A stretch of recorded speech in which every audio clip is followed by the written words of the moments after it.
A very warm welcome once again to the fascinating world of chemistry. Chemistry की दुनिया में एक बार फिर आपका स्वागत है। हम शुरुआत कर रहे हैं एक ऐसे चैप्टर की जो पूरी फिजिकल केमिस्ट्री की जड़ है। ये ऐसा चैप्टर है जिसको अगर आपने बर्बाद कर दिया तो आपने पूरी फिजिकल केमिस्ट्री बर्बाद कर दी। और ध्यान रखिएगा, ये बहुत ही सिंपल, स्वीट, लॉजिकल और प्रैक्टिस बेस्ड चैप्टर है।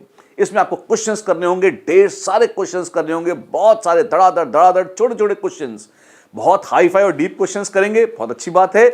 लेकिन अगर वो न भी करना चाहें, बेसिक क्वेश्चंस की प्रैक्टिस मोल कंसेप्ट में, थोक में बहुत जरूरी होती है। क्यों? कंसेप्ट बिल्कुल पानी की तरह चलना चाहिए। ध्यान रखिएगा, मोल कंसेप्ट पूरी फिजिकल केमिस्ट्री की जड़ है। अगर आपने इसको ढीला छोड़ दिया, अगर आपने इसमें प्रैक्टिस नहीं करी, कई बार बच्चों के मन में एक सनक होती है कि कंसेप्ट आ गया जी, अब तो क्या है, कर लेंगे, आंसर नहीं निकाल के देखते ना। आंसर निकाल कर अंत तक देखना है। स्वतंत्र रूप से मोल कंसेप्ट के क्वेश्चन एक कॉम्पिटिटिव एग्जाम्स में मैक्सिमम एक आता है, अदरवाइज नहीं आता। लेकिन ऐसा एक भी क्वेश्चन नहीं है फिजिकल केमिस्ट्री का, अगर वो बहुत स्पेशल थ्योरेटिकल क्वेश्चन न हो तो, जिसमें मोल कंसेप्ट न लगता हो। कहीं ना कहीं इसकी छाया हर चैप्टर पर पड़ती है। और यदि ये चैप्टर आपका वीक रह गया, और इसको वीक रखने का एक ही तरीका है कि आप इसका अभ्यास न करें या इसको ढंग से न पढ़ें, तो फिर आगे बहुत दिक्कत आएगी। क्योंकि बहुत साल हो गए पढ़ाते हुए, इसलिए मैं पुराना अपना अनुभव सुना देता हूं आपको। हर साल बच्चों को 11th में मैं बताता हूं कि भैया मोल पढ़ लेना, मोल में गड़बड़ करोगे तो आगे बड़ा महंगा पड़ेगा। बहुत सारे बच्चे सुन लेते हैं, अच्छी बात है। जो नहीं सुनते, आगे जैसे जैसे बढ़ते हैं तो उनको दिक्कत आती है। वो कहते हैं सब केमिकल इक्विलिब्रियम समझ में नहीं आ रहा, थर्मो समझ में नहीं आ रही। फिर मैं पूछता हूं कि मोल ढंग से करा था? तो कुछ लोग झूठ बोल देते हैं, हाँ जी कर रखा था। तो मैं सवाल पूछता हूं, कलाई खुल जाती है। या कुछ लोग कह देते हैं कि नहीं साहब, हमने नहीं पढ़ा था। तो फिर ये होता है कि भाई थर्मो ढंग से पढ़नी है, काइनेटिक्स ढंग से पढ़नी है, इलेक्ट्रोकेमिस्ट्री ढंग से पढ़नी है, आयनिक ढंग से पढ़नी है, कुछ भी करना है, सबसे पहला काम आपको ठीक करना पड़ेगा क्या? आपको मोल पढ़ना पड़ेगा। तो फिर 12th वालों को भी कहता हूं कि भैया अभी तक नहीं किया तो अभी आधी फिजिकल तो बर्बाद हो गई, अब आधी को ठीक से कर लो। पुराने चैप्टर का होमवर्क पूरा कर लेना, मोल तुम्हें ढंग से करना होगा। जो सुन लेते हैं बहुत अच्छी बात है, जो नहीं सुनते फिर वो 13 में फिर वापस आते हैं ड्रॉपर्स बैच में। क्यों? आईडी, जेई, नीट, कोई भी एग्जाम होगा मोल के बगैर होता नहीं, और सॉरी केमिस्ट्री के बगैर होता नहीं। और केमिस्ट्री में फिजिकल केमिस्ट्री 1/3 है, और उसमें मोल के बगैर कुछ भी नहीं होता। आप एक बार को एटॉमिक स्ट्रक्चर ढंग से ना पढ़ें, मैं ये नहीं कह रहा हूं ढंग से नहीं पढ़ें, पढ़ना चाहिए आपको, लेकिन अगर आपने एटॉमिक स्ट्रक्चर को कॉम्प्रोमाइज भी कर लिया है, वो उतना बड़ा पाप नहीं है। क्यों? एटॉमिक स्ट्रक्चर नहीं आएगा, ठीक है, उससे थोड़े बहुत आगे दिक्कत आएगी, फाइन। लेकिन अगर मोल तबाह कर दिया तो पूरी केमिस्ट्री, एक एक चैप्टर केमिस्ट्री का आगे आने वाला आपको फिजिकल केमिस्ट्री में कहीं भी कंफर्टेबल नहीं लगेगा। इतनी सारी बातें इसलिए रेखांकित करके, रिपीट करके बार बार कह रहा हूं। This chapter is beautiful, it is simple, it is logical, pure logic है, कुछ रटना वटना नहीं है इसमें। सिर्फ एक डेफिनेशन याद करनी है आपको मोल की और एएमयू की, दैट्स इट।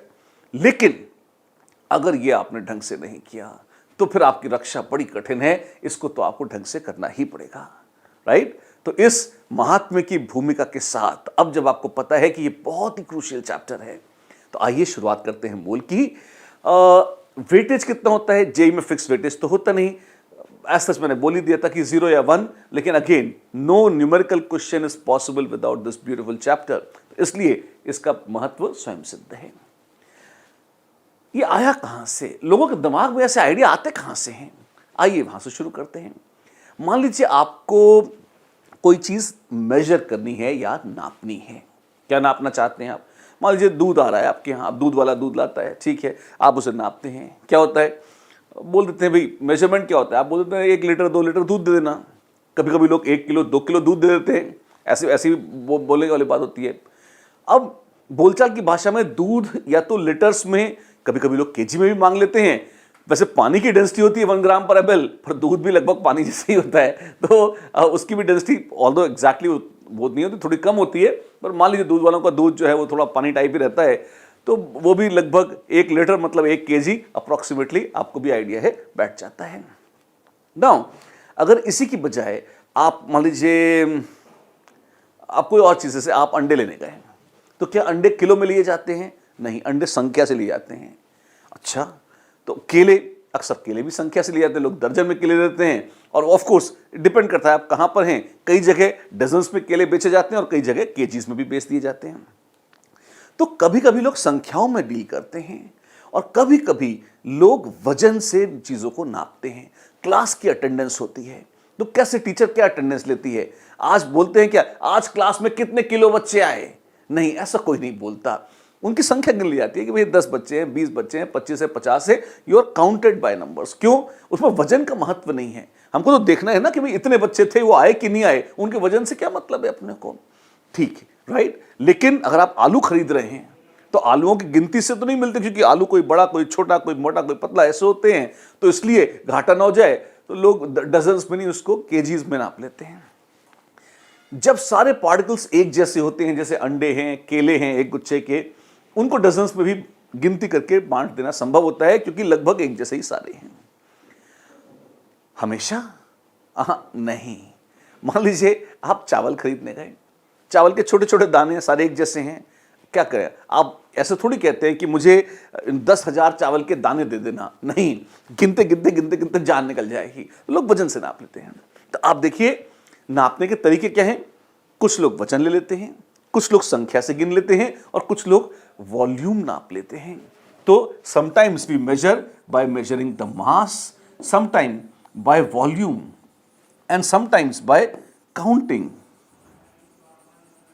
काउंटिंग या नंबर। तो 3 तरीके हैं चीजों को नापने के। इसमें से वॉल्यूम, जैसे जैसे आप साइंटिफिक मेजरमेंट्स बढ़ाते जाएंगे, आप देखेंगे वॉल्यूम उतनी फेवरेबल चीज नहीं मानी जाती। क्यों? उसका एक कारण है। आपने सुना है क्या कि अगर हम टेम्परेचर बढ़ाएं तो चीजें थोड़ी सी एक्सपैंड करती हैं, अक्सर फैल जाती हैं। कुछ एक ऐसी भी हो सकती हैं जो किसी टेम्परेचर रेंज में सिकुड़ जाएं। पर मुद्दे की बात है, टेम्परेचर बदलने पर वॉल्यूम बदलता रहता है, वो परिवर्तनशील है, वो चेंजेबल है। लेकिन अगर इसी की बजाय आप मास की बात करें या आप काउंटिंग की बात करें, तो आप देखेंगे टेम्परेचर कम होगा या ज्यादा, वजन तो जितना है उतना ही रहेगा, और यही नहीं, संख्या जितनी है उतनी ही रहेगी। तो ये टेम्परेचर इंडिपेंडेंट है, ये टेम्परेचर इंडिपेंडेंट है और ये टेम्परेचर डिपेंडेंट है। ठीक है। तो अक्सर साइंटिफिक मेजरमेंट्स में लोग इन दोनों यूनिट्स को काफी पसंद करते हैं। कौन सी? या तो संख्या से गिन लीजिए और या वजन से देख लीजिए। हमारे मोल कंसेप्ट के इस चैप्टर में विशेष तौर पे इन दोनों चीजों की चर्चा ज्यादा होगी। वॉल्यूम भी ऑफ कोर्स आप नाप सकते हैं, यूनिट्स भी हम इसकी देखेंगे, पर शुरुआत में नहीं। शुरुआत में तो हमारा ध्यान मास और गिनती इन दोनों पर ही लगा रहेगा। तो आइए एक एक करके इनकी बात करते हैं। मान लीजिए हम केमिस्ट्री में, अच्छा अब केमिस्ट्री पर आते हैं।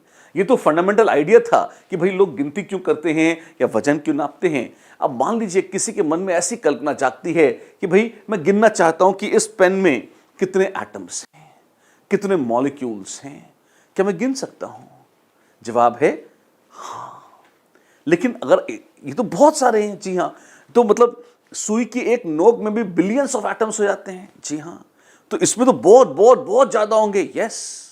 तो अगर बहुत ज्यादा आइटम्स हो तो गिनने में बहुत टाइम लगेगा, और गिनते गिनते कभी गलती हो गई तो हाँ लगेगा, गलती होगी तो और भी लफड़ा है। तो फिर क्या करेंगे? इनडायरेक्ट तरीका भी है गिनने का। कैसे? आइए देखते हैं, आपको बताते हैं।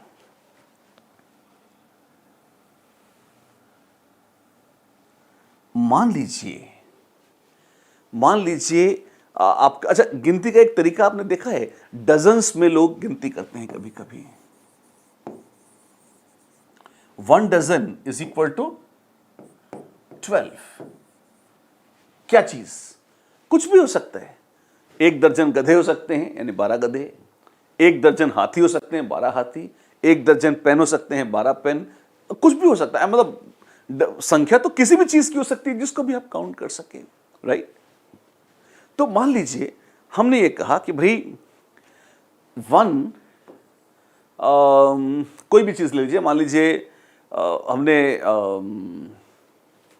एक अंडा ले लिया, हमने कहा 1 एग वेज अराउंड 100 ग्राम्स। या 1 एग वेज 100 ग्राम्स, ठीक है, अच्छी बात है। फिर हमने कहा कि मान लो हमने एक ट्रक में अंडे लदवाए, अच्छा, और हमें पता लगा कि उस ट्रक में जो अंडे हैं उनका एक वजन है और वो वजन कितना है, 100 केजी है, 100 किलो एग्स हैं। और किसी ने मुझसे पूछा कि बताओ कितने अंडे थे ट्रक में, और ये कैसे पता लगाएंगे? आपने 6ठी 7वीं क्लास में एक बहुत ही एलिमेंट्री, बहुत ही फंडामेंटल यूनिटरी मेथड पढ़ा है क्या? उसमें क्या बोलते हैं, 1 रुपए में 2 टॉफी, 2 रुपए में 4। सिंपल वैसे ही है कि अगर 100 ग्राम्स में है 1 एग, अच्छा, तो 100 किलोग्राम्स में होंगे कितने एग्स? ओहो, क्या ये बहुत टफ है? अरे 2 कौड़े की प्रॉब्लम नहीं है, आराम से क्या होगा, this into this upon this, this is 100 kg into 1 egg divided by 100 grams. 100 cancel हो गया, ग्राम ग्राम, अरे ये क्या, किलो छोड़ दिया? हाँ, यूनिट्स को भी आप काट सकते हो, और यूनिट्स में किलो का तो मतलब होता है मल्टीप्लाइड बाय 10⁻3, वो तो एक संख्या है, उसको तो आप अलग रख सकते हो, तो ये आ जाएगा 1000 एग्स। अच्छा, तो ट्रक में 1000 अंडे थे, हाँ ऐसा। तो मोल की बात करने वाले थे, चैप्टर का नाम तो मोल लिखा था, अंडों पे कहां से आ गए? बता रहा हूं। ये जो मेथड मैंने आपको बताया है, सबसे पहले आप ये देखिए, ये आपको टफ लगता है या आपको इजी लगता है? ये जो क्वेश्चन हमने किया है, ये किसको, मतलब कहीं भी किसी भी तरह से अगर आपको टफ लग रहा हो तो अलग बात है, जहां तक मेरा अनुमान है, जहां तक बच्चे मुझे बताते हैं, ये काफी आसान प्रॉब्लम है। हाँ, तो पूरा मोल कंसेप्ट यही है, सारे फॉर्मूले इसी से आ जाएंगे। अभी आप ड्राइव करेंगे, 2 तो फॉर्मूले हैं उसके ले देकर, और इतना ही मेथड है मोल में। मोल एक ही चीज पर आधारित है जो सबसे अनकॉमन है, और वो है कॉमन सेंस। क्या क्या? Common sense is a little less common than people believe it to be, but nonetheless. आइए देखते हैं, मैंने खाली आपको उत्साह बढ़ाने के लिए डेमोन्स्ट्रेट कर दिया, इतने आसान लेवल पर होता है मोल कंसेप्ट, अगर आप उसको समझ जाएं तो। फॉर्मूले रटने की कोशिश करेंगे, अंधी तरह से अक्कड़ बक्कड़ बम्बे वो खोलने की कोशिश करेंगे, तब आप कंफ्यूज होंगे, तब आपको दिक्कत आएगी। इसी प्रॉब्लम के अलग, इसी में मैं अलग अलग लेयर्स लगा के भाषा को और स्टाइलिश बनाकर, बहुत फैशनेबल बनाकर, बहुत कॉम्प्लेक्स लुकिंग क्वेश्चंस भी बता सकता हूं। अल्टीमेटली हर क्वेश्चन इसी कंसेप्ट से सॉल्व होगा, इतनी ही माया है मोल की। आपका कॉन्फिडेंस बढ़ाने के लिए बता रहा हूं, और आइए आगे बढ़ते हैं और इसको प्रूव भी कर देते हैं कैसे। सबसे पहले तो देखिए, याद रखिएगा इसे, क्यों? क्योंकि अभी थोड़ी सी और बातें बोलूंगा, उसके बाद फिर लॉट पर, इन्हीं अंडों पर हम आएंगे और देखेंगे जिस मेथड से हमने इन अंडों को हैंडल किया है, उसी से हम मोलर मास या नंबर ऑफ मोल्स और इन सब की भी बात करेंगे। लेकिन पहले 10, 15, 20 मिनट मैं कुछ नई डेफिनेशंस हैं, कुछ नए टर्म्स हैं, सबसे पहले वो आपसे शेयर करना चाहता हूं, और फिर उसके बाद हम इस एग्जाम्पल पर लौट कर आएंगे। कैसे? अब क्या क्या शेयर करना चाहते हो? हमने कहा 2 यूनिट्स हैं, एक है मास और दूसरी है काउंटिंग या संख्या। संख्या का एक उदाहरण डजन था, मास का एक उदाहरण ग्राम्स था। अच्छा, क्या आपको पता है कि इनको मेजर करने की स्टैंडर्ड यूनिट्स जो होती हैं उन्हें एसआई यूनिट बोलते हैं। अच्छा, सिस्टम जो इंटरनेशनल सिस्टम होता है, फ्रेंच नाम है, और जो भी फ्रेंच में इसका उच्चारण होता हो, पर लगभग सिस्टम और इंटरनेशनल अंग्रेजी में ये 2 शब्द हैं जो ये रिप्रेजेंट करते हैं। तो एसआई यूनिट्स क्या क्या हैं? वेल, मास की एसआई यूनिट है किलोग्राम्स। और ये किलोग्राम कहां से आया? ये कैसे पता चलता है कि ये 1 किलोग्राम कितना है? ये किलोग्राम एक रिलेटिव यूनिट है। क्या क्या क्या? किलोग्राम एक रिलेटिव यूनिट है। क्या मतलब है इस बात का? एक्चुअली वैज्ञानिकों ने यह किया, उन्होंने एक्सक्यूज मी, उन्होंने एक प्लैटिनम इरिडियम का सिलेंडर लिया। किसका किसका? उन्होंने प्लैटिनम इरिडियम अलॉय का एक छोटू सा सिलेंडर लिया। कोई खास बात है इसकी? प्लैटिनम इरिडियम का ये जो अलॉय होता है, ये बहुत ही कठोर और बहुत ही इनर्ट होता है। ये किसी से रिएक्ट नहीं करता और इसके टुकड़े कट के झड़ते नहीं है अपने आप, ये बिल्कुल स्टेबल चीज है। जितनी वैज्ञानिकों को उस समय मिल सकी उतनी उन्होंने ये प्लैटिनम इरिडियम एलॉय के रूप में ले ली। और उन्होंने कहा कि ये जो प्लैटिनम इरिडियम एलॉय का जो सिलेंडर है, इस सिलेंडर को हम मान लेते हैं 1 किलोग्राम। क्या? बस उन्होंने कहा ये जो है, ये दिव्य सिलेंडर, इसको हमने मान लिया है 1 केजी है। अच्छा, अगर वो आप दुनिया के सारे लोग मान लें कि भैया जितना ये है इसको मैं 1 किलो मानता हूं। अब मान लीजिए आपका वजन लिया गया, वो आया 50 किलो, तो इसका मतलब यह हुआ कि आप इस प्लैटिनम इरिडियम सिलेंडर से 50 गुना भारी हैं। ये सिलेंडर कहां से आया? क्या आसमान से उतरा? क्या भगवान ने प्रकट होकर दिया? कुछ नहीं, बकवास है। अपनी मर्जी से कुछ लोगों ने षड्यंत्र करके एक बोल दिया कि भैया ये है 1 किलो, बस मान लो, और लोगों ने मान लिया। अरे वाह, ये तो बड़ा अच्छा है। मान लीजिए आप हिटलर बन जाएं, ईश्वर न करे ऐसा हो, कितनी बुरी बात है, लेकिन मान लीजिए आपके पास और असाधारण शैतानी ताकतें आ जाएं और आपने पूरी दुनिया पर अपना साम्राज्य स्थापित कर लिया, एक छत्र राज पूरी दुनिया पर हो गया आपका। फिर क्या हुआ? फिर मान लीजिए आपने एक्सरसाइज बंद कर दी, बहुत ज्यादा खाना पीना शुरू कर दिया, आपका वजन बढ़ गया और डॉक्टरों ने आपको सलाह दी। क्या सलाह दी? उन्होंने कहा कि भाई आप तो राजा महाराजा हो गए ना, आप तो सम्राट हो गए पूरी पृथ्वी के। तो डॉक्टरों को बुलाया आपने, हेड डॉक्टर इधर आ, क्या हुआ? अब डॉक्टर आ गए, साहब बोलिए साहब क्या हो गया? आपने कहा देख मेरी तबीयत खराब है, ठीक करी तो मरवा दूंगा। अब बड़े लोग बड़ी बातें ऐसी करते हैं, जो एक छत्र सम्राट होते हैं और जो सन की तानाशाह होते हैं उस तरह की बातें कर सकते हैं। अब डॉक्टरों को भी जान बचानी थी, तो उन्होंने कहा कि सर आपकी प्रॉब्लम सॉल्व तो हो जाएगी, पर आपको एक काम करना होगा। क्या? आपको अपना वजन कम करना होगा। तो उन्होंने कहा कि अच्छा, कितना है आपका वजन? डॉक्टर ने पूछा। आपने कहा मेरा वजन है 150 किलो। और उन्होंने कहा 150 किलो?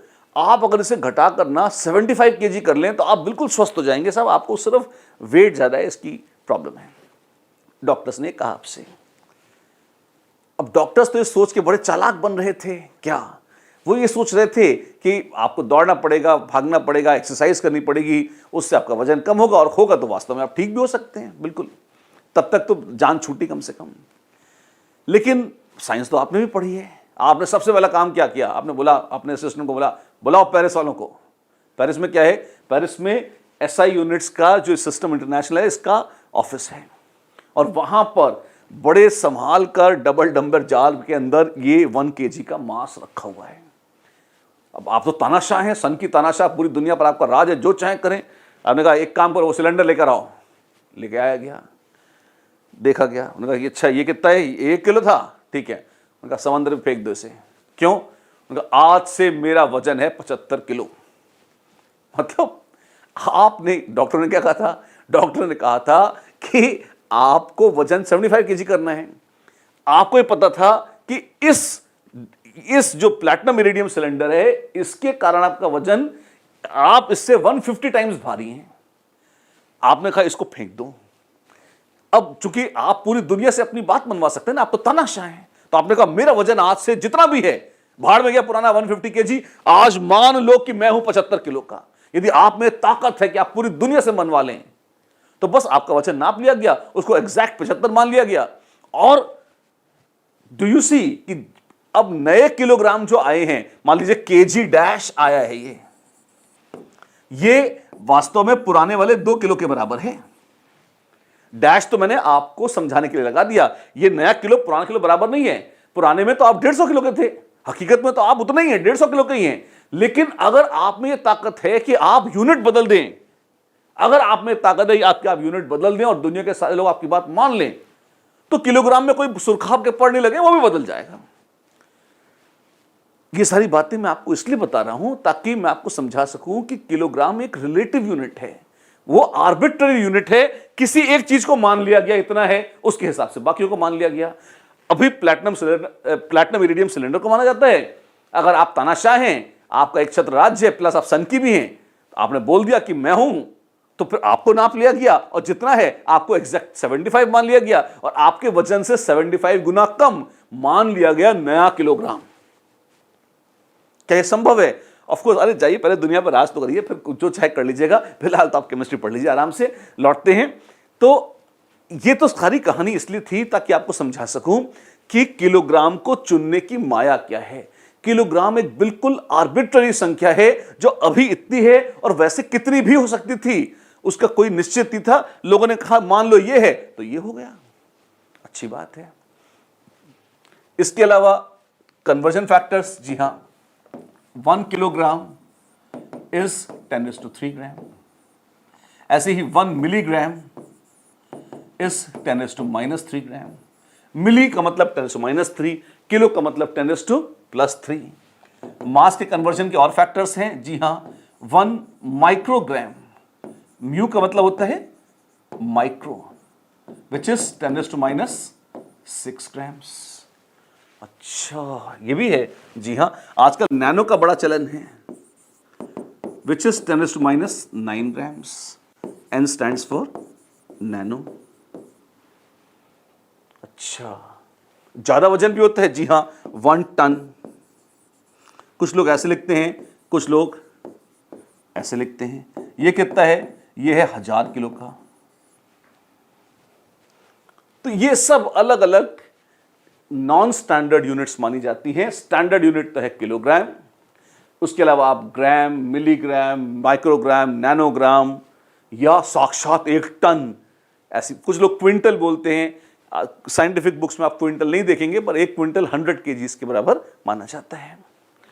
तो इस तरह से बहुत सारी अलग अलग यूनिट्स हैं मास की, जिनका इंटर कन्वर्जन भी आपको कम से कम उनका तो पता होना चाहिए, जो हमने यहां पे लिखा है, और बहुत आसान है, स्टैंडर्ड सिस्टम है, ये आपके जहन में सेट होना चाहिए। एक बार फिर फटाफट, माइक्रो मतलब 10⁻6, नैनो मतलब 10⁻9, मिली मतलब 10⁻3, किलो मतलब 10⁻+3, और 1 टन कितना था? 1000 kg। बस सिंपल सी इतनी बात करी हमने। तो चलिए, ये सब तो ठीक है, आपने वजन को नापना सीखा, बहुत खुशी हुई। कैसे नापा आपने? किलोग्राम में नापा। अब किसी ने मुझसे पूछ लिया, मान लो कि अच्छा आप बताइए एक एटम का वजन कितना है। वैसे तो इसमें करोड़ों अरबों खरबों एटम होंगे, पर किसी ने मान लीजिए हमसे पूछा कि एक एटम का वजन कितना है, और आपने हो सकता है बताया कि भाई 2.362 इंटू 10⁻22 kg, मान लीजिए कुछ बोल दिया आपने। फील नहीं आती इसकी। क्यों फील नहीं आती? क्या बुराई है? किलोग्राम में बताया तो है आपने। ये वैसे ही है जैसे कोई मान लीजिए आपसे पूछे कि आपकी उम्र कितनी है, आप कहें कि 5,06,735 सेकेंड, हो सकता है वो सही हो, लेकिन हमें ये अंदाजा नहीं है कि हमें नॉर्मली वर्षों में पता है कि हाँ भाई कितने साल के, 10 साल का है, 20 साल का है, 12 साल का है, 15 साल का है। हम ईयर्स में देखने के आदी हैं।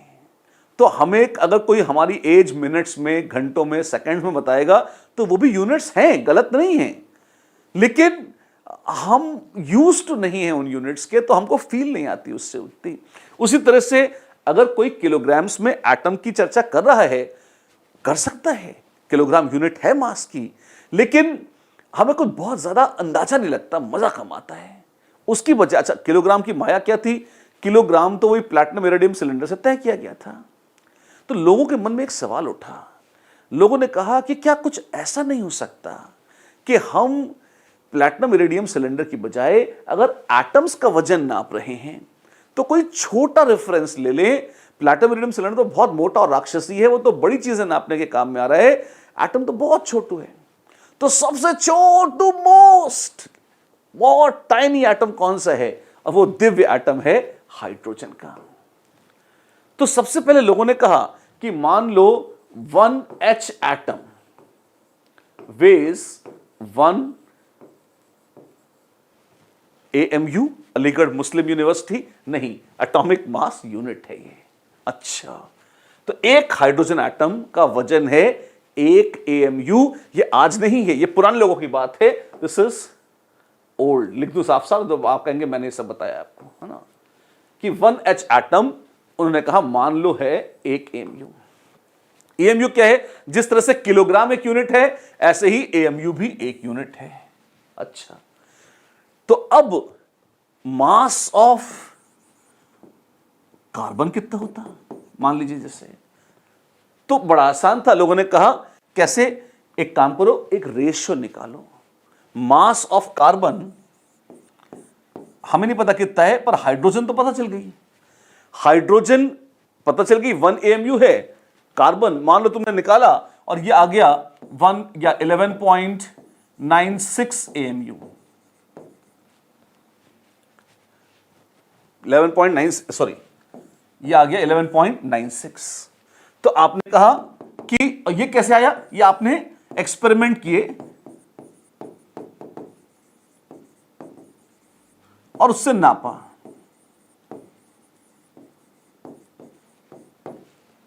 मैंने तो कुछ नहीं किया, मैं तो आपको सिर्फ एक उदाहरण दे रहा हूं, मेरे पास लैब यहां पे नहीं है, मैं कोई एक्सपेरिमेंट भी नहीं कर रहा, ना आप कर रहे हैं।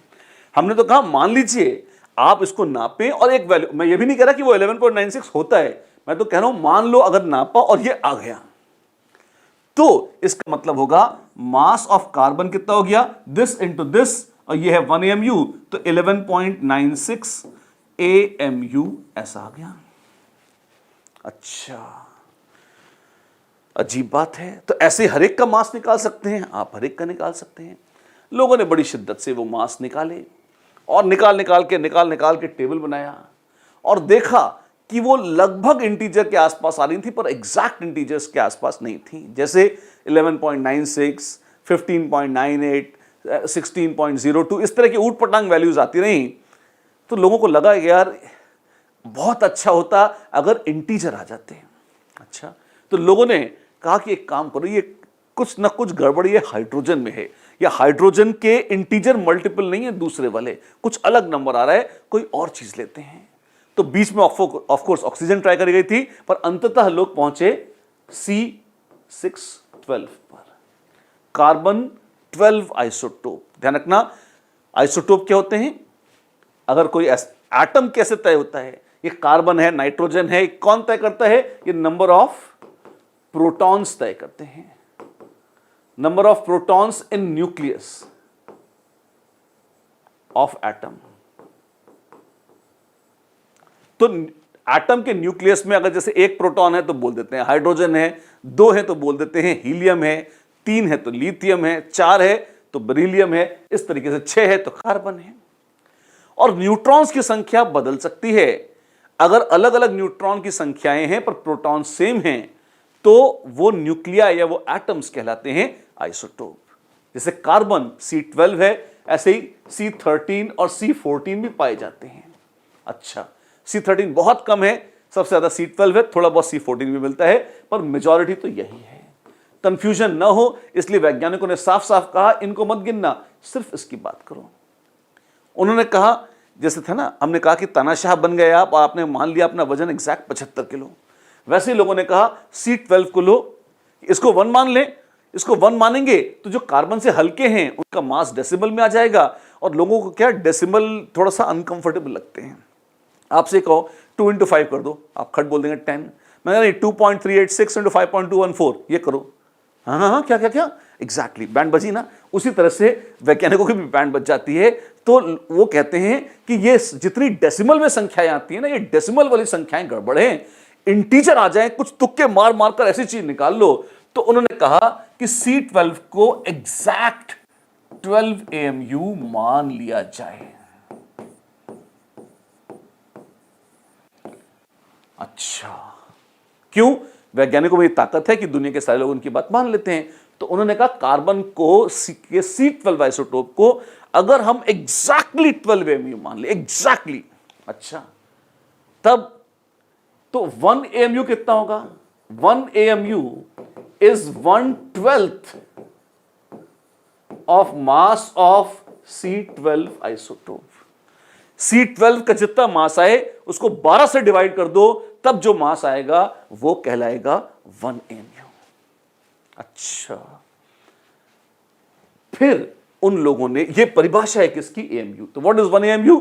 Atomic mass unit is defined as, लिखिए एटॉमिक मास यूनिट, पहले हेडिंग डालिए एटॉमिक मास यूनिट और लिखिए atomic mass unit is useful.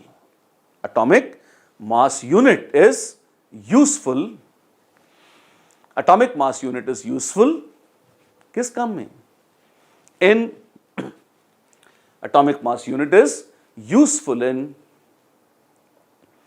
measuring the masses of various atoms is useful in measuring the masses of various atoms. लिखते रहिए as bracket में approximate bracket बंद integers, एक unit है और इसको यूज करने का फायदा यह है कि एटम्स के मासेस लगभग इंटीजर में आ जाते हैं अक्सर, ठीक है। और ये डेफिनेशन क्या है, डेफिनेशन लिखिए 1/12 of mass, 1/12 of mass of C12 isotope, 1/12 of mass of C12 isotope is arbitrarily chosen as 1 AMU, is arbitrarily chosen as 1 AMU, या दूसरे शब्दों में C12 isotope, one atom of C12 isotope is assumed to have mass of exactly 12 AMU. It is assumed to have a mass of exactly 12 AMU. This is the definition of atomic mass unit या AMU. ये आपको पहला sentence आपको याद करना है, बहुत ही आसान है, और वो है डेफिनेशन ऑफ AMU या एटॉमिक मास यूनिट। अच्छी बात है। चलिए AMU आ गई, अब आगे क्या होगा? अब एक बार देखते हैं कि अगर ये यूनिट चुनी है तो हाइड्रोजन के आइसोटोप का मास कितना था। मास ऑफ हाइड्रोजन या H1, जिसको प्रोटियम भी कहते हैं, लोगों ने उसे नापा तो वो लगभग आ गया 1.078 AMU। अच्छा, ये 1 से थोड़ा सा ही सही पर ज्यादा है। इसी के चलते बाकी सारे मासेस इंटीजर नहीं आ रहे थे, इंटीजर से थोड़ा सा डिविएट हो रहे थे। कार्बन में ऐसी क्या खास बात है? C12 एक तो प्रकृति में बहुत मजे से मिल जाता है, और दूसरे अगर इसको 12 मान लिया जाए तो बाकी सारे एटम्स के एटॉमिक मास काफी क्लोज आ जाते हैं इंटीजर्स के। लोग इसलिए खुश होते हैं और इसलिए C12 आइसोटोप को रेफरेंस माना गया है एटॉमिक मासेस नापने के लिए। ठीक उसी तरह से जैसे प्लैटिनम इरिडियम सिलेंडर, वो जो पेरिस में डबल डंबल जार में रखा हुआ है, उसको रेफरेंस मानते हैं लोग किलोग्राम के लिए। पर एक बहुत बड़ा अंतर है, वो घटिया सिलेंडर प्लैटिनम इरिडियम वाला इंसानों ने बनाया है, जबकि C12 का आइसोटोप ईश्वर ने बनाया है। तो ये तो बहुत ही स्टैंडर्ड चीज है, इसमें तो गड़बड़ हो ही नहीं सकती। और ये तो क्योंकि ईश्वरीय स्टैंडर्ड है तो हमेशा फिक्स्ड है, जैसा है वैसा ही रहेगा। यहां तक क्लियर? ठीक है, बहुत अच्छी बात। तो इसी बात पर आइए करते हैं एक छोटा सा क्वेश्चन, प्यारा सा क्वेश्चन। लिखिए, एटॉमिक मास ऑफ प्रोटियम, देखिए atomic mass of protium on C12 scale, atomic mass of protium यानी कि H1 on C12 scale is found to be 1.0078 AMU, is found to be 1.0078 AMU, is found to be 1.0078 AMU, full stop. Estimate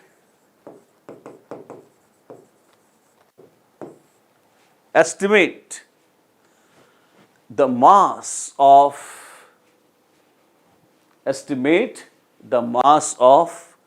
one carbon atom on protium scale.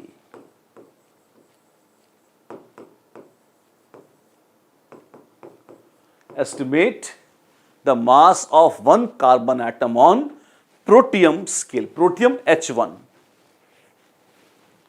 Protium scale का मतलब क्या हुआ? इसका मतलब यह हुआ कि अगर आपने इसको एग्जैक्टली 1 AMU मान लिया, कंफ्यूजन ना हो इसलिए इसको 1 AMU डैश मान लिया, जो पुराना नोटेशन था। अच्छा, तो प्रोटियम स्केल अगर है आपके पास तो उसमें मास ऑफ हाइड्रोजन एटम है 1 AMU डैश, और आपसे पूछा गया है कि मास ऑफ C12 कितना होगा, कितने AMU डैश होगा। ये कैसे निकालेंगे? बड़ा आसान है, ध्यान रखना AMU या AMU डैश इंसानों की बनाई हुई डेफिनेशन है। रेफरेंस आप हाइड्रोजन को चुने या कार्बन को, ये तो आपकी दया पर है। लेकिन क्या इंसानों ने इन एटम्स को बनाया है? नहीं, एटम्स को तो भगवान ने बनाया है। अच्छा, तो अगर हम इसको रेफरेंस मानेंगे, हाइड्रोजन को या कार्बन को मान लेंगे, तो क्या इससे हाइड्रोजन के या कार्बन के में सचमुच में जितना न्यूट्रॉन, प्रोटॉन, इलेक्ट्रॉन है, जितना मास है, उसके ऊपर कोई फर्क पड़ेगा? ऑफ कोर्स नहीं पड़ेगा। तुम कुछ भी कागज पर कूड़ा करते रहो, जो भगवान ने बनाया हो तो वैसे ही रहेगा। एग्जैक्टली। तो मैं कह सकता हूं कि जो असली मास है C12 का और जो असली मास है H1 का, वो तो हमेशा उतना ही है। तो कोई भी यूनिट ले लीजिए, ये रेशियो, जब रेशियो लोगे तो यूनिट्स कैंसिल हो जाएंगी। This ratio will always be the same. Mass तो हमेशा एक अकेले एटम पर भी उतना ही रहना है, लेकिन चूंकि मास अलग अलग यूनिट्स में नापते हैं, तो अगर रेशियो ले लोगे तो यूनिट कैंसिल हो जाएगी, तो this ratio will always B same. अच्छा, तो C12 scale, on C12 scale carbon कितना है? कार्बन है एग्जैक्टली 12। और प्रोटियम कितने हैं? प्रोटियम दे रखा था 1.0078 AMU। अच्छा, और ऑन H1 स्केल कौन सा फॉर्मूला लगा रहे हो? कोई फॉर्मूला नहीं, कॉमन सेंस का प्रयोग कर रहे हैं। तो और प्रोटियम की स्केल पर C12, मास ऑफ C12 तो निकालना है हमें, डिवाइडेड बाय प्रोटियम का मास कितना है? वो है 1 MU डैश। अरे वाह, तो क्या आ जाएगा? आओ देखते हैं। तो आ जाएगा therefore mass of C12 on H1 scale is 12 upon 1.0078 AMU dash. Into 1 है तो 1 तो कुछ गायब ही हो जाएगा। क्या आप अच्छा कैलकुलेट करना चाहते हो तो एक छोटा सा टोटका बताता हूं। 1/1 plus x is 1 minus x if x is much much less than 1। ये क्या है? ये मैथमेटिक्स का एक छोटा सा रूल है। हो सकता है आपको आइडिया ना हो, तो मैंने फॉर्मूला लिख दिया है यहां पर, उसी का यूज करूंगा। This is 12/1 plus 0.0078। केमिस्ट्री खत्म हो चुकी है, अब सिर्फ मैथ्स बाकी है थोड़ी सी, which is 12 into 1 minus 0.0078।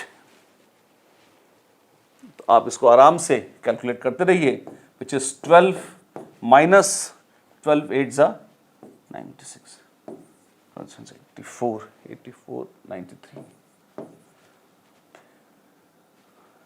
तो ये आ जाएगा 0.93, सॉरी एक जीरो और आएगा, 0.0938, which is equal to 11.9062 AMU dash. ध्यान रखिए, अंतिम स्टेप तक आके आंसर पूरा निकालना चाहिए आपको कायदे में, और यही मोल कंसेप्ट का मंत्र है। पूरा अभ्यास, प्रॉपर अभ्यास।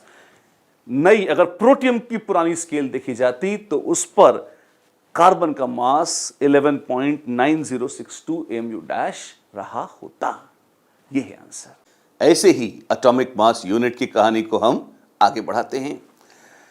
सबसे पहले तो देखिए, जो काम वैज्ञानिकों ने किया वो ये था कि उन्होंने सारे एटम्स के मासेस को मैप कर लिया। मतलब जैसे हाइड्रोजन अगर आई 1.0078, जो कि लगभग मान लिया गया कि कैसी है, 1 जैसी ही है। फिर हीलियम वाज, दिस इज लगभग 1। ये अप्रॉक्सीमेट हम कर जरूर रहे हैं, हम लिखने में हाइड्रोजन को 1 लिख देते हैं, पर सच तो है कि 1 से थोड़ी सी ज्यादा है। अगर वो 1.008 दिख रही है आपको कहीं, तो उसका मतलब है ड्यूटेरियम के साथ उन्होंने उसका वेटेड एवरेज ले लिया है। हीलियम लगभग 4 के आसपास। ऐसे ही लिथियम, बेरिलियम, बोरॉन, यहां से शुरू करके आप देखिए यूरेनियम या उसके बियॉन्ड भी लोगों ने सबके एटॉमिक मासेस नाप लिए। तो अलग अलग एटम्स के एटॉमिक मासेस इस तरह से एटॉमिक मास यूनिट्स में वैज्ञानिक नाप चुके हैं। ये टेबल में रहते हैं। आपको अगर क्वेश्चंस दिए जाएंगे तो ये एटॉमिक मासेस आपको या तो दिए जाएंगे, और ये जो बहुत कॉमन है धीरे धीरे आपको याद हो जाएंगे। अच्छा, जैसे कार्बन ही है, तो कार्बन तो खैर आपने शुरू किया था कि 12 एग्जैक्ट 12 है। यस। नाइट्रोजन कितना है? Nitrogen is 14। ऑक्सीजन कितना है? 16। कार्बन तो ये था, इनफाइनाइट जीरोस, है ना, अगर आप लगाना चाहें तो। क्यों? क्योंकि it is accurately 12। Nitrogen oxygen accurately 14 है, 16 है, लगभग 14, लगभग 16, इस तरीके से आप देख सकते हैं। और इसी की गाड़ी चलाते जाएं आप, जो बहुत कॉमन थे, जो आपके ऑर्गेनिक केमिस्ट्री में फॉर एग्जांपल आते हैं, वो तो carbon, nitrogen, oxygen, of course halogens. Fluorine is 19, chlorine. अच्छा, आप मजेदार चीज देखें, यहां एक अजीब सी चीज 35.5 दिखेगा आपको। ये पॉइंट कहां से आ गया? वेल, ये एवरेज है किसका? दो क्लोरीन्स होती हैं, एक 35 और दूसरी 37। और जब उनका एवरेज निकालते हैं, एवरेज कैसे निकाला गया है ये आज नहीं, अगले सेशन में जब हमारी कहानी थोड़ी सी आगे बढ़ चुकी होगी तब हम इसकी चर्चा और विस्तार से कर पाएंगे कि एवरेज वगैरह किस हिसाब से निकाला गया है। लेकिन इस तरह से एटॉमिक मासेस लिस्ट आउट कर दिए जाते हैं। कहीं कहीं अगर डेसिमल आते हैं तो इसका मतलब है उस एटम के एक से ज्यादा आइसोटोप्स पाए जाते हैं। जैसे आपके पास Cl35 और Cl37, दो अलग अलग मासेस वाली क्लोरीन है। क्लोरीन सेम है, मतलब एटॉमिक नंबर उनका सेम ही है, कितना? 17 और 17। ये नीचे ऊपर कैसे है? ये एक तरीका है लिखने का कि अगर यहां पर एलिमेंट है X तो यहां पर लिख देते हैं एटॉमिक नंबर, और यहां पर एटॉमिक मास नंबर। एक बार आपको स्पष्ट कर दूं, atomic mass number is equal to number of neutrons plus protons, and this is equal to number of protons. Nucleus में जितने प्रोटॉन्स हैं वो है एटॉमिक नंबर, और न्यूक्लियस में जितने प्रोटॉन्स प्लस न्यूट्रॉन्स मिलाकर हैं उतना होता है atomic mass number. I believe कि न्यूट्रॉन, प्रोटॉन्स, इलेक्ट्रॉन्स का आपको आइडिया है, नहीं तो मैं फटाफट एक लाइन में रिपीट कर देता हूं। पदार्थ छोटे छोटे पार्टिकल से बना होता है जिन्हें एटम्स कहते हैं। हर एटम में एक भारी भरकम न्यूक्लियस होता है जो उसके बीचों बीच होता है और बहुत जरा सा होता है। उस न्यूक्लियस में होते हैं न्यूट्रॉन जिन पर चार्ज नहीं होता, और प्रोटॉन जिनके ऊपर चार्ज होता है कितना? +1, और उसके गोल गोल चक्कर काट रहे होते हैं कौन? इलेक्ट्रॉन्स। इलेक्ट्रॉन्स लगभग मासलेस होते हैं। लगभग मासलेस मतलब प्रोटॉन के 1000 गुने से भी कम मास होता है किसका? इलेक्ट्रॉन का। न्यूट्रॉन और प्रोटॉन का खुद का मास कितना होता है? Mass of neutron is approximately 1 AMU and mass of proton also is approximately 1 AMU. Approximately, हाँ, सच तो ये है कि 1 AMU से थोड़ा सा फर्क होगा, जरा सा ज्यादा होगा, लेकिन फिर भी वो 0.0000 कुछ करके ज्यादा है। लगभग न्यूट्रॉन्स और प्रोटॉन्स 1 AMU के आसपास हैं। इसका मतलब जो एटॉमिक मास नंबर है, अगर सिर्फ आप संख्या भी जोड़ लें, क्योंकि एक न्यूट्रॉन का मास 1 AMU, एक प्रोटॉन का मास 1 AMU, तो मान लीजिए जैसे क्लोरीन है, क्लोरीन के पास 17 प्रोटॉन्स और मान लीजिए 18 न्यूट्रॉन्स, ऐसा है, तो मास कितना हो जाएगा? 17 AMU plus 18 AMU which is equal to 35 AMU। पर अगर न्यूट्रॉन्स और प्रोटॉन्स की संख्या जोड़ दी जाए तो क्या मिल जाएगा? Atomic mass number. जी हां, वो कितना है? 17 प्लस 18, 35। तो जो है एटॉमिक मास नंबर, चूंकि एमयू इतनी चालाकी से चुना गया है, आप देखें जो है एटॉमिक मास नंबर, नंबर में आपने खाली संख्या गिनी है। अगर आप चाहेंगे तो कह सकते हैं कि उतने ही एएमयू, बिकॉज उतने ही एएमयू लगभग होगा एटॉमिक मास किसका? उस एटम का। क्यों? क्योंकि एटम में अगर न्यूट्रॉन्स और प्रोटॉन्स जोड़ लो तो लगभग सारा मास यहीं इकट्ठा है। इलेक्ट्रॉन्स का मास तो वास्तव में नेग्लिजिबल है। कितना? उसको जीरो तो नहीं है, वो 0.0001 कुछ ऐसा करके होगा, जो होगा एएमयू के आसपास, नेग्लिजिबल मान लेते हैं लोग, और मान लेते हैं कि जितना टोटल एटम का वजन है, mass of atom is approximately mass of neutrons plus mass of protons। लगभग ऐसा मान के काम चल जाता है, क्योंकि इलेक्ट्रॉन्स का मास कोई बहुत ज्यादा होता ही नहीं, उसे जोड़ भी लेंगे तो भी संख्या लगभग इतनी ही आएगी। राइट? चलिए, तो भाई लोग, ये तो थी हमारी एटॉमिक मास यूनिट, है ना। इसके इंट्रिकेट आइडियाज, बेसिक आइडियाज वो सारे हमने उनके एक फर्स्ट इंट्रोडक्शन की चर्चा कर ली। मास अभी तक हमने क्या कहा है, दो तरह से नापा जाता है। कैसे? एक, आप मास नापते हैं किलोग्राम्स, ग्राम्स, इस सब में जो हमारी सांसारिक यूनिट्स हैं। दूसरा, एटॉमिक स्केल पर आप मास नापते हैं एटॉमिक मास यूनिट उर्फ एएमयू में, और एएमयू की चर्चा हमने अभी तक करी है। दो चीजें कही थी हमने, कौन सी? एक मास और दूसरी काउंटिंग या संख्या। मास की हमने विशेष बात करी है, अब काउंटिंग बच गई है। काउंटिंग कैसे करी जाती है? ध्यान दीजिए, चीज़ों को आप 1 2 3 4 में गिन लेते हैं, या थोड़ी ज़्यादा हो तो डजन्स में गिन लेते हैं, इतने दर्जन केले, इतने दर्जन अंडे, इस तरह से। लेकिन अगर वो बहुत बहुत बहुत ज़्यादा हो, जैसे जैसे एटम्स या मॉलिक्यूल्स होते हैं, तब क्या करना होगा? कोई बात नहीं, तो हम एक बहुत बहुत बहुत बड़ी संख्या ले लेंगे। अच्छा, कितनी बड़ी?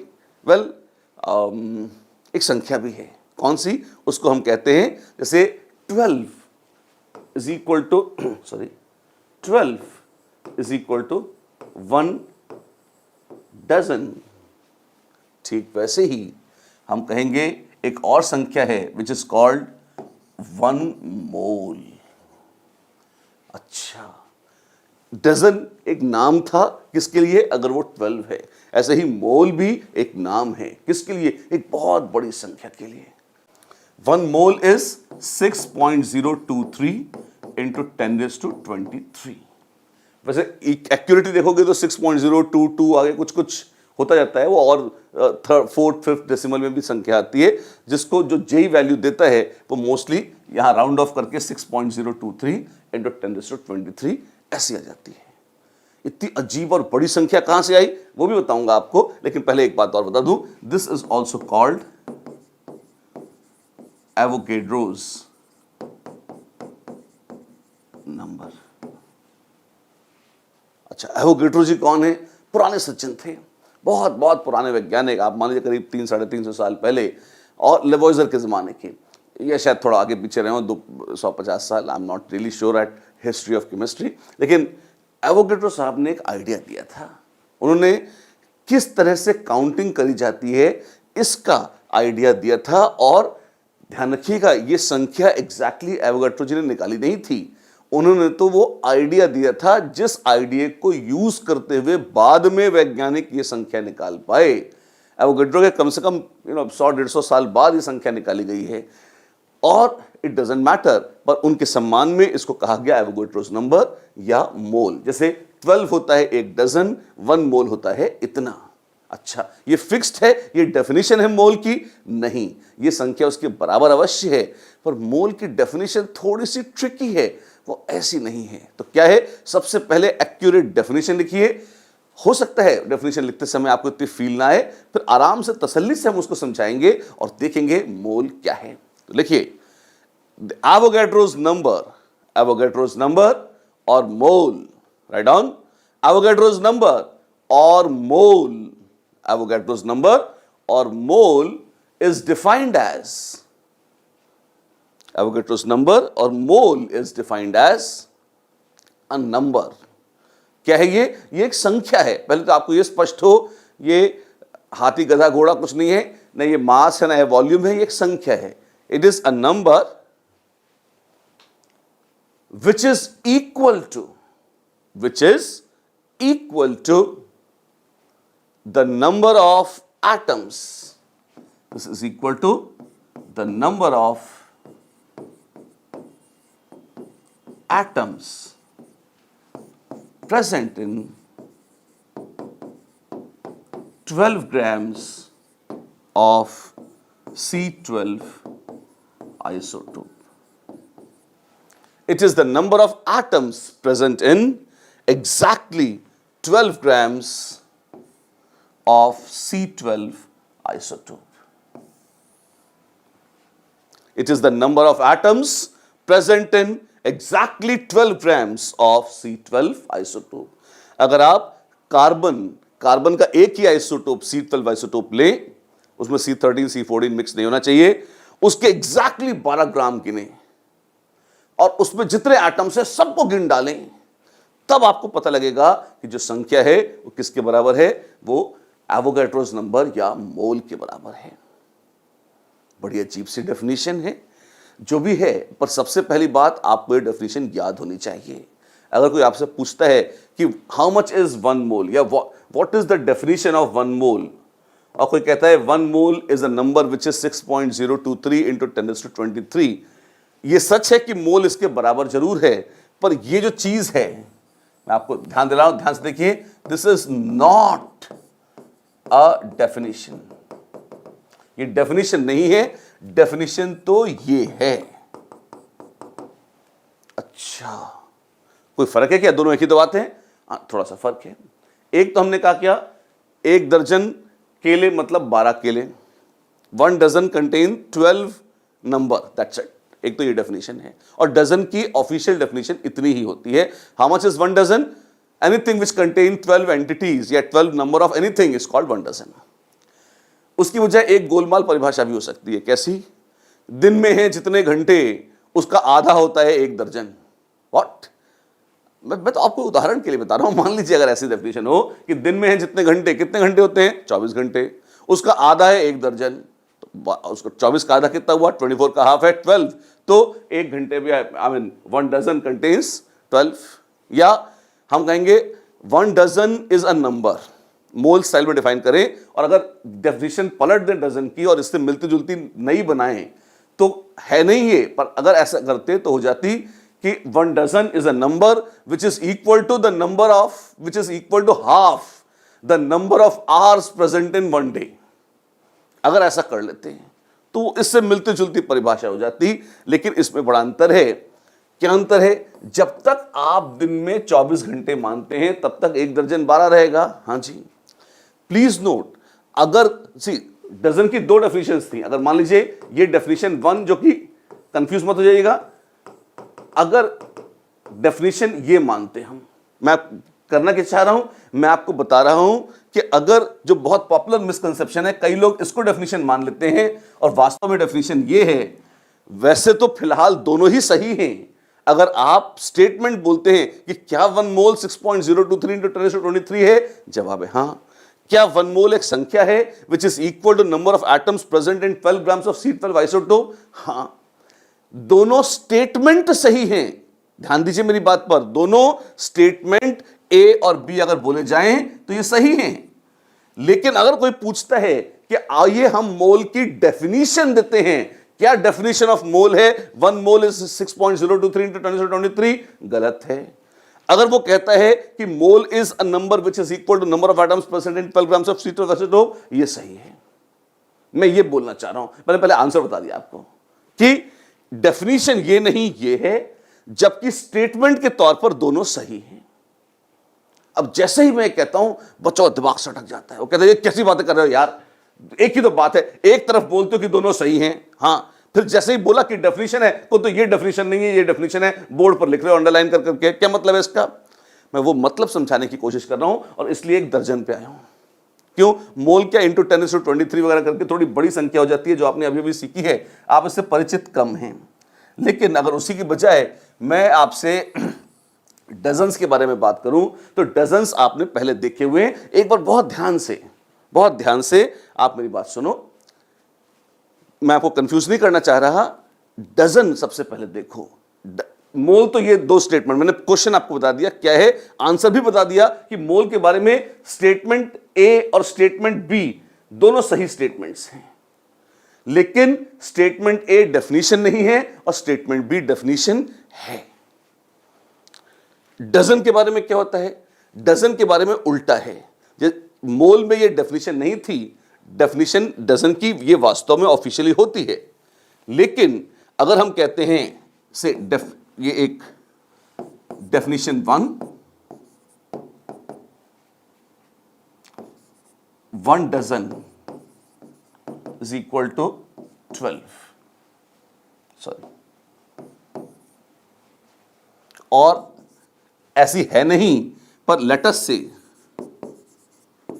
खाली आपको समझाने के लिए लेटस से कि एक डेफिनेशन 2 देते हैं। डेफिनेशन 2 क्या है? 1 dozen is a number which is same as number of hours present in 1 day, ये लें और इसका आधा कर दें, तो शायद हम एक दूसरी डेफिनेशन 2 प्रपोज कर सकते थे। अच्छा, मैं आपको बता रहा हूं कि इनमें फर्क क्या है। देखने में दोनों सेम लगेंगी, क्यों?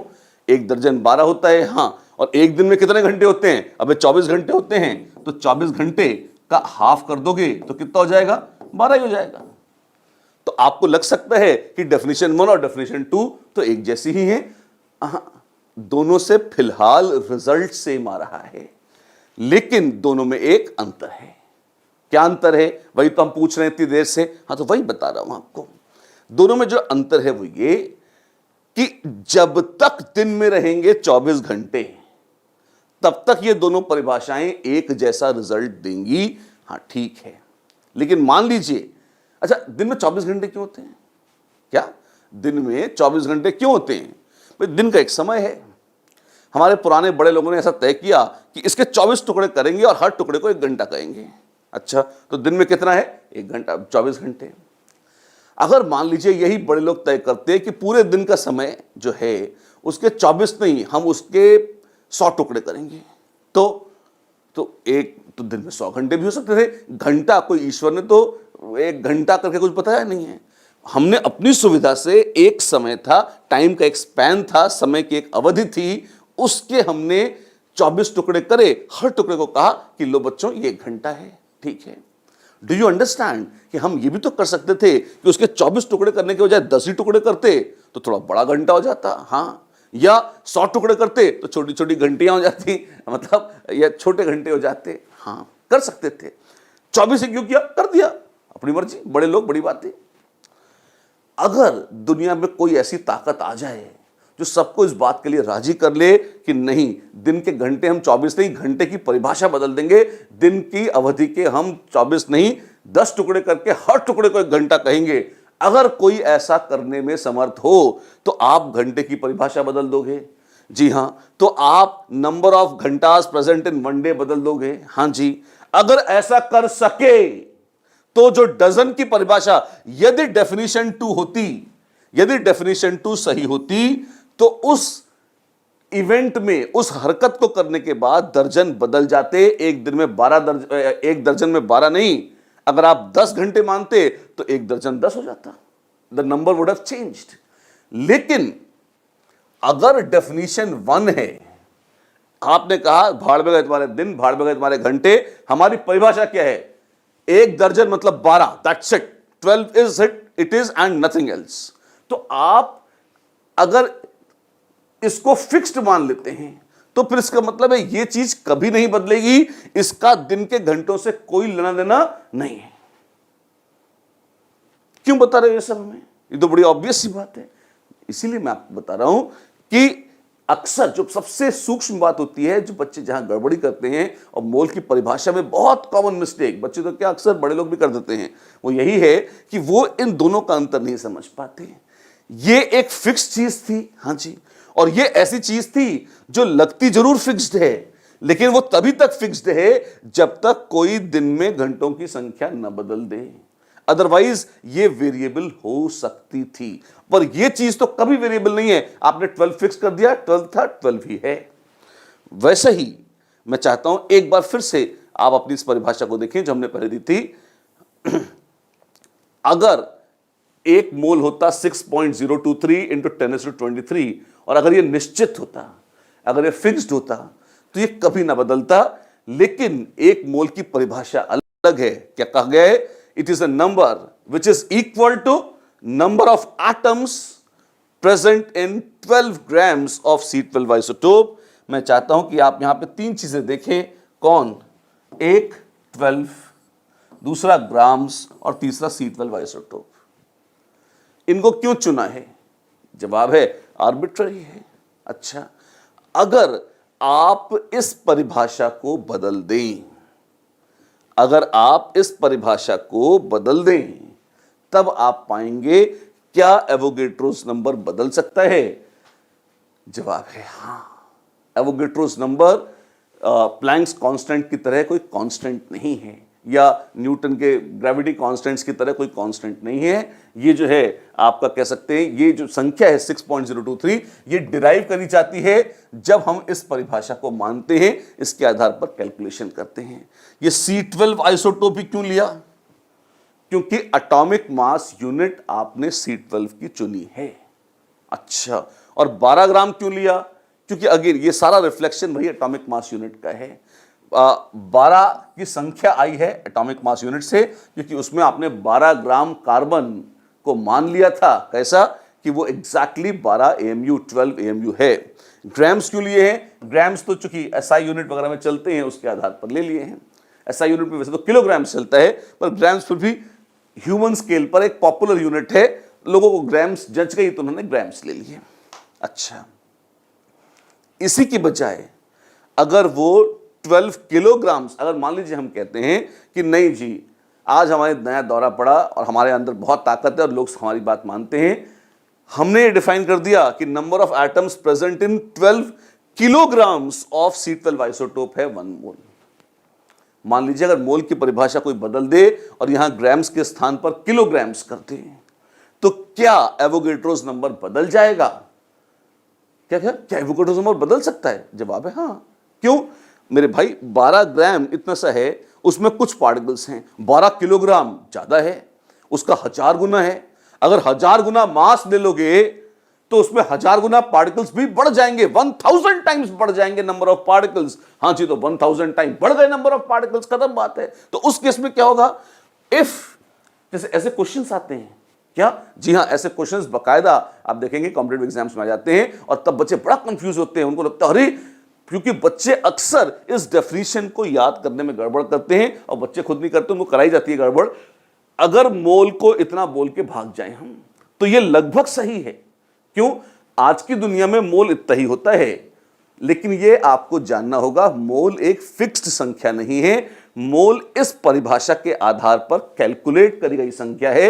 यदि इस परिभाषा से आप छेड़छाड़ करेंगे, 12 की बजाय 25 मान लेंगे, ग्राम की बजाय किलोग्राम मान लेंगे, या तोला रत्ती माशा कुछ मान लेंगे, और अगर कार्बन की बजाय हाइड्रोजन ऑक्सीजन कोई और रेफरेंस चुन लेंगे AMU का, आप इस हर हरकत के साथ देखेंगे बदल जाएगा मोल और बदल जाएगा एवोगैड्रोस नंबर। तो मैं एक बार फिर बोलता हूं, कितना है एक मोल? What is the definition of 1 mole? 1 mole is defined as a number. वो क्या है? वो एक संख्या है विच इज इक्वल टू, जो बराबर है, which is equal to number of atoms present in 12 grams या exactly 12 grams of C12 isotope. Exact 12 gram C12 isotope लिया, उसमें जितने भी नंबर ऑफ एटम्स हैं उनको गिना, उस नंबर ऑफ एटम्स के बराबर है एवोगैड्रोस नंबर। आप स्पष्ट हैं? इस छोटी सी बात को मैंने बहुत रिपीट कर करके घुमा फिरा के आपको कई तरह से बताया है। क्यों? क्योंकि मूल परिभाषा जो ओरिजिनल सही डेफिनेशन है, कई बार इसमें सिंप्लीफिकेशन के नाम पर गड़बड़ कर दी जाती है। जैसे ही हम ये बोल के भाग जाते हैं 1 मोल इज इतना एंड दैट इज इट, तो इसका मतलब जैसे 1 डजन है 12, 1 मोल है इतना, ये परिभाषा बच्चे हाँ तो तुरंत कर देते हैं, आसान लग रही है। लेकिन फिर कई क्वेश्चंस इसमें बाद में गड़बड़ होने लगते हैं। जैसे आइए सबसे फंडामेंटल्स पर ही बेस एक सिंपल सा अभी जो बोला था उसी को क्वेश्चन के तौर पर लिख लीजिए। लिखिए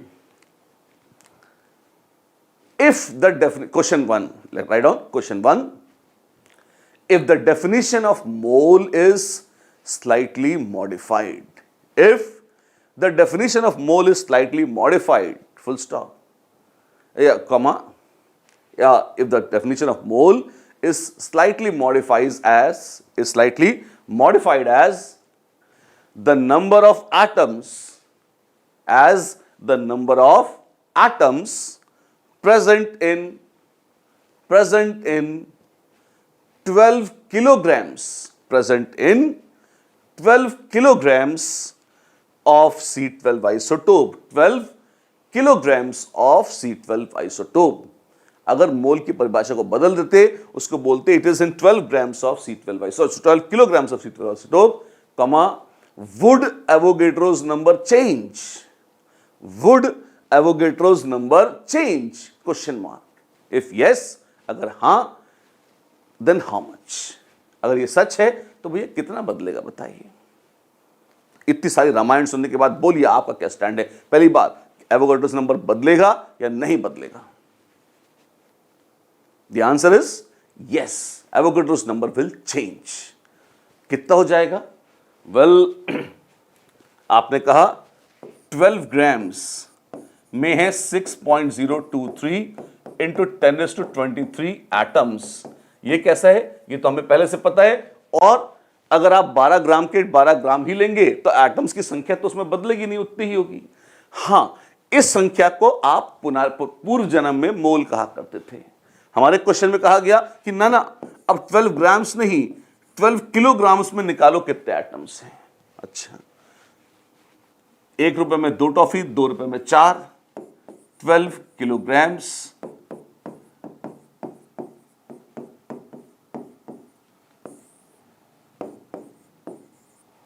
ऐसे देखिए, ये आ रहा है, कितना आ जाएगा? ग्राम्स ग्राम्स कैंसिल कर दीजिए, 12 12 कट गया, क्या जाता है 6.023 इंटू 10⁻26। अच्छा, अब क्या हो जाएगा? अब आप कहेंगे कि यही संख्या बराबर है एज पर द क्वेश्चन। ये परिभाषा नहीं है, सिर्फ प्रश्न में दिया गया था कि यदि मान ले ऐसा तो क्या होगा। तो जो नया मोल है या नया एवोगाड्रोस नंबर है, एवोगाड्रोस नंबर को कई बार Na ऐसे लिखते हैं, capital N subscript capital A। नया एवोगाड्रोस नंबर वो इस तरह का है। Is it fine? छोटी सी चीज और,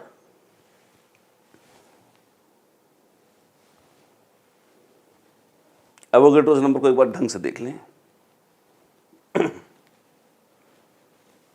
ये Na कॉपी में कैसे लिखा जाएगा वो बता देता हूं, थोड़ा स्पून फीडिंग है पर देख लीजिए ढंग से।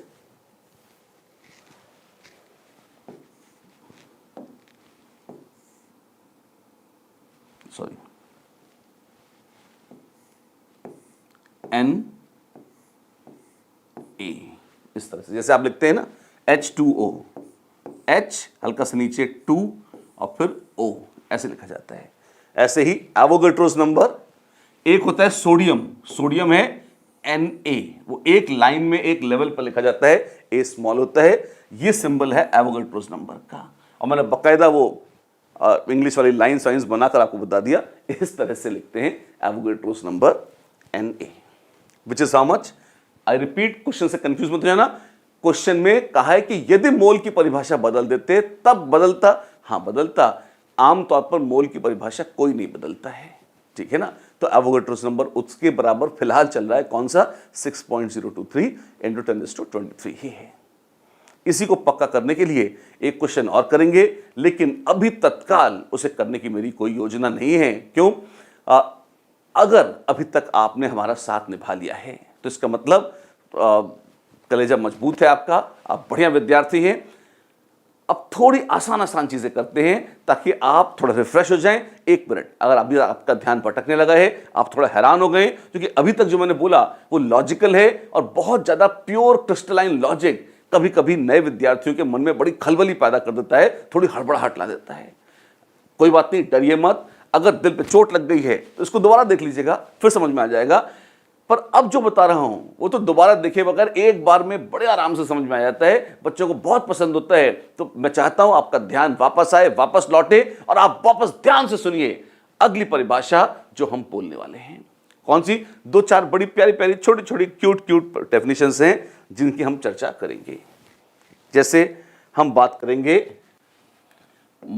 एटॉमिक मास की, एटॉमिक मास, सॉरी,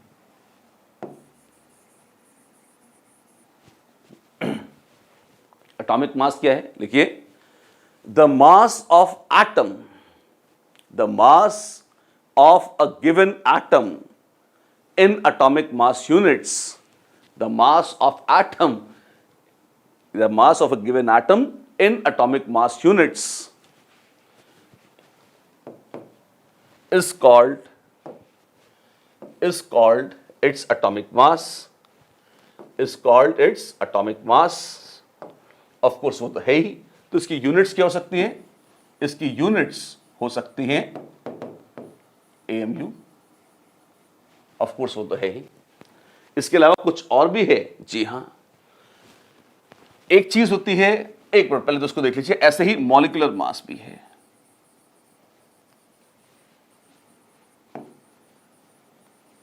क्या है? Again the mass of one molecule in atomic mass units is molecular mass. कैसे निकालते हैं? अगर एटॉमिक मासेस जोड़ दें तो मॉलिक्यूलर मास निकाल सकते हैं। जैसे मान लीजिए कोई कहता है कि आपके पास है H2O, मॉलिक्यूलर मास निकालिए। अगर आपको गिवन है कि हाइड्रोजन का एटॉमिक मास है 1, ऑक्सीजन का एटॉमिक मास है 16, तो H2O कैसे निकालेंगे? तो आप निकालेंगे 1 इंटू 2। हाइड्रोजन है 1 तो 2 टाइम्स, प्लस ऑक्सीजन है, सॉरी हाइड्रोजन का एटॉमिक मास है 1 और दो हाइड्रोजन है तो 1 AMU into 2 plus 16 AMU into 1 कितना हो गया? 18 AMU। ये मास हो गया पानी का। ऐसे ही आइए फटाफट एक दो छोटे छोटे एटॉमिक मासेस निकाल दीजिए। सॉरी, एटॉमिक मासेस दिए हैं तो मॉलिक्यूलर मासेस जरा जोड़ के आप मुझे बताइए। मान लीजिए आपके पास है CH3COOH। ये क्या है? ये एसिटिक एसिड है। कार्बन हमें दे रखा है 12 है, ऑफ कोर्स हाइड्रोजन 1 है और ऑक्सीजन 16। आप फटाफट मॉलिक्यूलर मास निकालिए जोड़ के। किसका? सबसे पहले तो एसिटिक एसिड का। ऐसे ही आप मुझे बताएंगे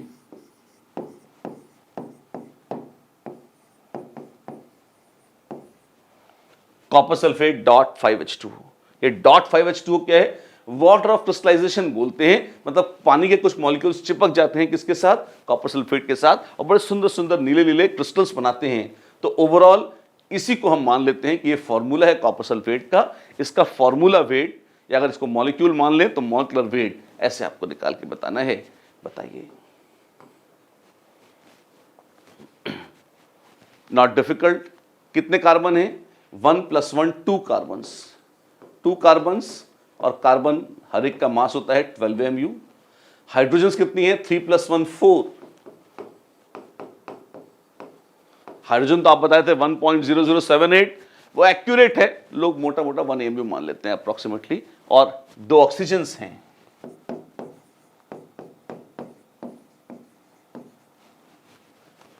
आप ऐड करिए 6 × 32, 32 + 4 36, 36 + 24, this comes out to be 60 AMU।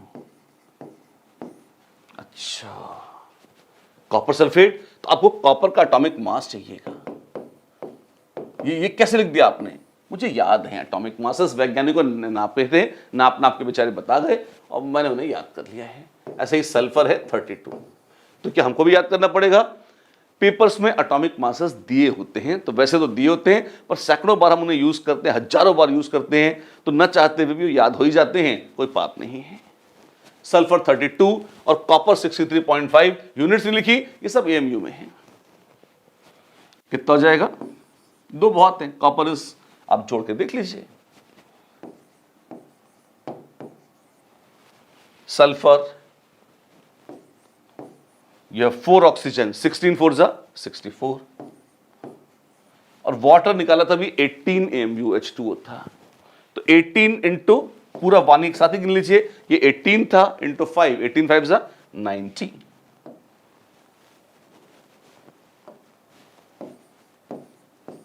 Just add कर लीजिए।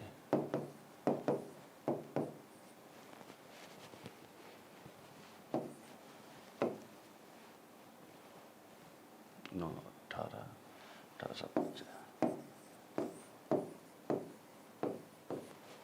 250.5 250.5 AMU इस तरह से आता है। I just hope, just check कर लीजिए numericals.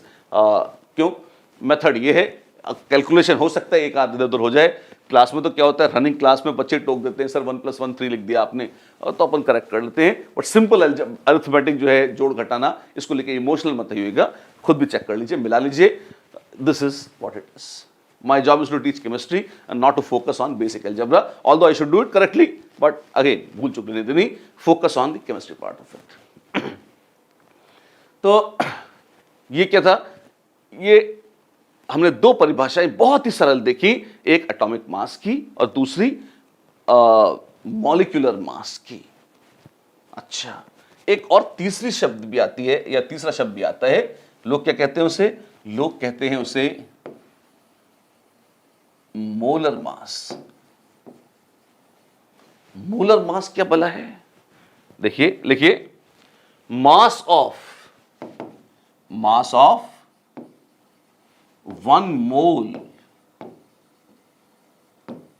of a given substance.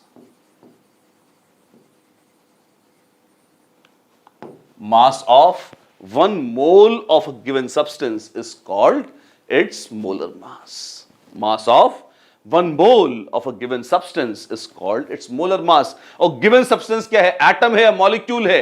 अगर एटम होगा तो वो मोलर एटॉमिक मास है, मॉलिक्यूल होगा तो मोलर मॉलिक्यूलर मास है। आयंस हैं, अभी आयन क्या होते हैं? छोटे छोटे पार्टिकल्स जिनके ऊपर चार्ज है वो कहलाते हैं आयंस। ध्यान रखिएगा, एटम्स के ऊपर कोई चार्ज नहीं होता, नेट चार्ज ना प्लस होता है ना माइनस। मॉलिक्यूल्स के ऊपर भी नेट चार्ज ना प्लस होता है ना माइनस। लेकिन अगर इसी मॉलिक्यूलर स्केल पर एटम या ग्रुप ऑफ एटम्स हैं विच कंटेन इधर पॉजिटिव और नेगेटिव चार्ज, तो उन्हें एटम्स नहीं, फिर उन्हें आयंस कहते हैं। आयंस क्या हैं? एटम्स और group of atoms which carry a net positive और नेगेटिव चार्ज। जैसे सोडियम एटम है पर Na प्लस क्या है? ये एक आयन है। क्लोरीन एक एटम है पर Cl माइनस क्या है? ये भी एक आयन है। अच्छा, ऐसे ही बहुत कुछ हो सकता है। मान लीजिए आपने SO4 2- कहा, अरे वाह, ये क्या है? ये ग्रुप ऑफ एटम्स है जिस पर -2 चार्ज है। अच्छा, तो ये भी एक आयन है, बिल्कुल। ऐसे ही NH4+ क्या है?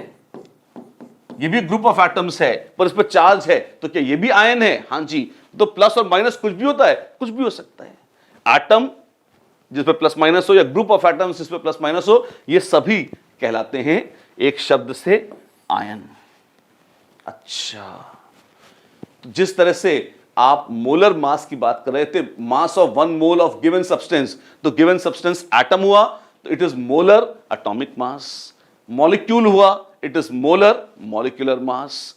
आयंस भी हो सकते थे, हां, तो मोलर आयोनिक मास। और बाबा, ऐसा बोल सकते हैं? ऑफ कोर्स बोल सकते हैं। अच्छा, जैसे एक बार मैं एटम्स एक बार लिख के दिखाता हूं आपको। ये बहुत आसान सी चीज है, सिंपल है, पर अगेन कोई डेफिनेशन छूटनी नहीं चाहिए, कहीं गड़बड़ नहीं होनी चाहिए, इसलिए मैं एक बार सारी चीजें आपको बता रहा हूं। मोलर atomic mass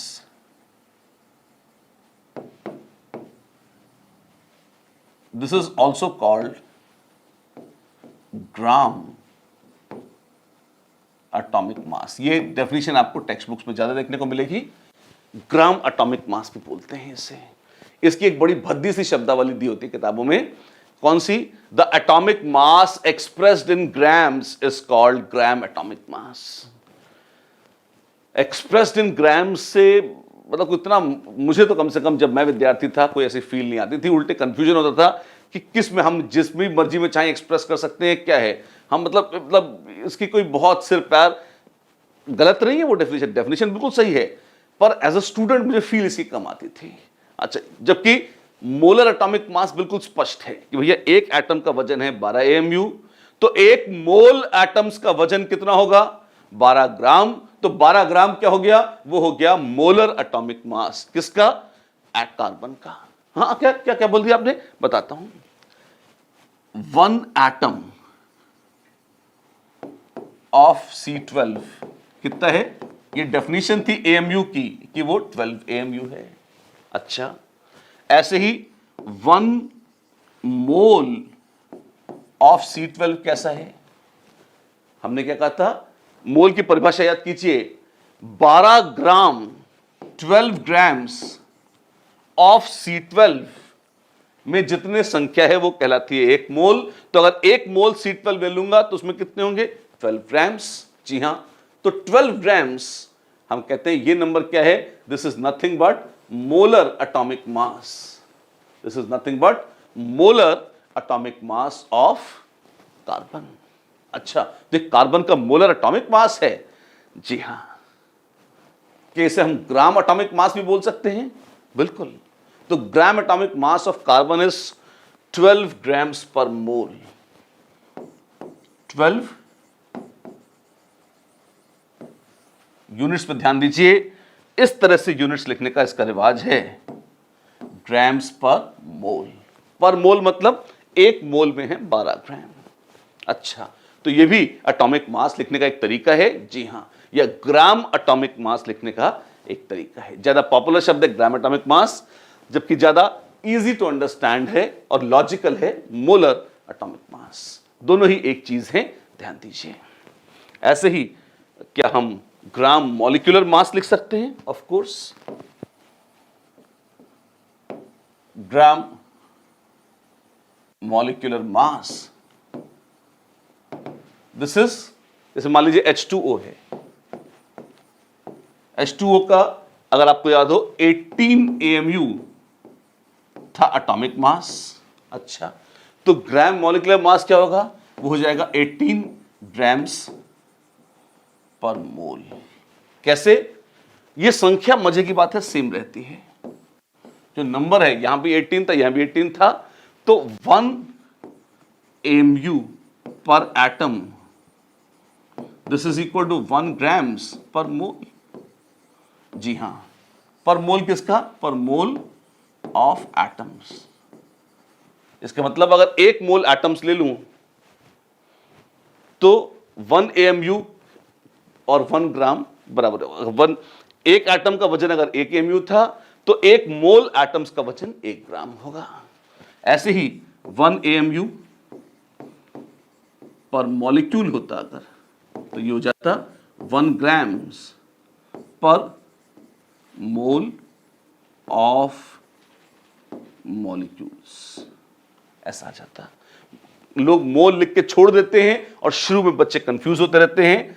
मैंने साफ साफ लिख दिया है, मोल ऑफ एटम्स अलग हैं और मोल ऑफ मॉलिक्यूल्स अलग हैं। और मजे की बात है, कन्वर्जन फैक्टर देखिए, AMU मोल इतनी चालाकी से डेफिनेशंस दी गई हैं कि बिल्कुल मेहनत ना करनी पड़े। जो है 1 AMU पर एटम उतना ही होगा, यानी कि 1 grams per mole of atoms, 1 AMU per molecule, which is equal to 1 gram per mole of molecules. अच्छा, तो हमें बिल्कुल मेहनत नहीं करनी पड़ती। जैसे कॉपर सल्फेट .5H2 अभी ऊपर देखा था आपने, इसका वजन था 250.5 AMU। अच्छा, वैसे ही आप इसको कह सकते हैं कि दिस इज 250.5 ग्राम्स पर मोल पर 250.5 AMU पर मॉलिक्यूल होता, या चाहते तो कह सकते हैं 250.5 ग्राम्स पर मोल। ये कितना है? ये मोलर मास है किसका? कॉपर सल्फेट .5 पानी का। ये मोलर मास है किसका? पानी का। अच्छा, 4-5 शब्द देख लिए हमने। कौन सा? शुरू में तो हमने AMU और मोल देखे थे, जो बड़ी फंडामेंटल यूनिट थी, जिनकी बड़ी विस्तार से चर्चा हुई है। उसके अलावा कुछ देखा है हमने? जी हां, हमने देखा है ग्राम मॉलिक्यूलर मास, जी हां, ग्राम एटॉमिक मास, बिल्कुल। मोलर मास क्या होता है, आयंस क्या होते हैं, आयनिक मास, जैसे अपने एटॉमिक मास निकाला वैसे आयनिक मास निकाल दो, और प्लस और माइनस हैं, उनका वजन क्या होगा?